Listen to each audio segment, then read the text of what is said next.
can have a seat. All right. Are we ready with opening statements? Yes, Your Honor. All right. Go ahead, sir.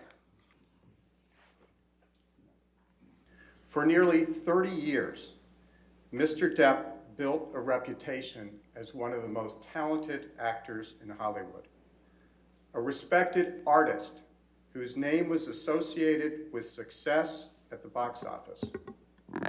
Today, his name is associated with a lie, a false statement uttered by his former wife, the defendant Amber Heard, that falsely cast Mr. Depp, falsely and unfairly cast Mr. Depp as a villain, a man who would violently abuse a woman. This is a defamation case. It's a case about how devastating words can be when they are false and uttered publicly.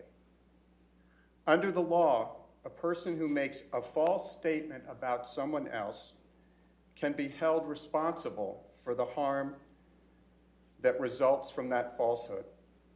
That's because words matter. He had been in other long-term relationships, as I said. He had 2 children. And no one had even suggested ever that he was capable of something like this. By choosing to lie about her husband for her own personal benefit, Amber Heard forever changed Mr. Depp's life and reputation.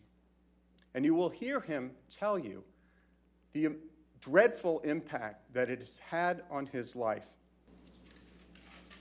This case is about what Ms. Heard said in her op-ed. The evidence will show that Ms. Heard painted a picture of herself as a heroic, innocent survivor of abuse by Mr. Depp, a beaten woman who finally stood up to her tormentor.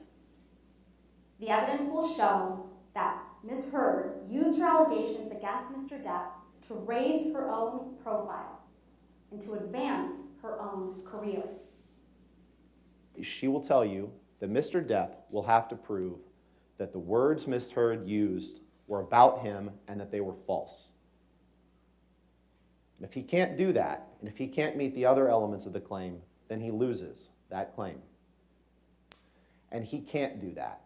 He can't come close to doing that. And for that reason, you're going to hear, in this trial, Mr. Depp's team is going to make it about trying to distract you from that very simple question.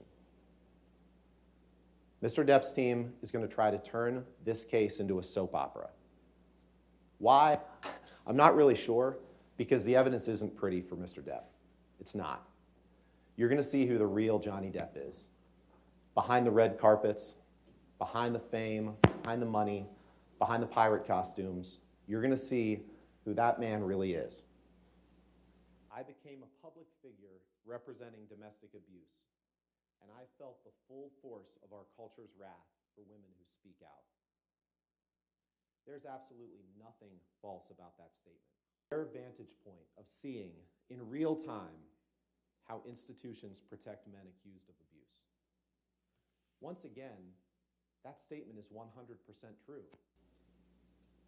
I spoke up against sexual violence and faced our culture's wrath. That has to change. The undisputed evidence in this case will be that Amber did not write these words. The article isn't about Johnny Depp. The article is about the social change for which she is advocating and that the First Amendment protects. I knew that men have the power, physically, socially, and financially, and that a lot of institutions support that arrangement. I knew this long before I had the words to articulate it, and I bet you learned it young too. We'll remind you that this case is about one piece of paper. Amber's words in this article that wasn't about Depp, wasn't about her marriage, wasn't about her relationship, that it was about life after that. It's about the freedom of speech. It's not about the soap opera that Depp will turn this case into. It's not about who you like better. It's not even about whether you agree with the words that she wrote. It's about her right to speak them.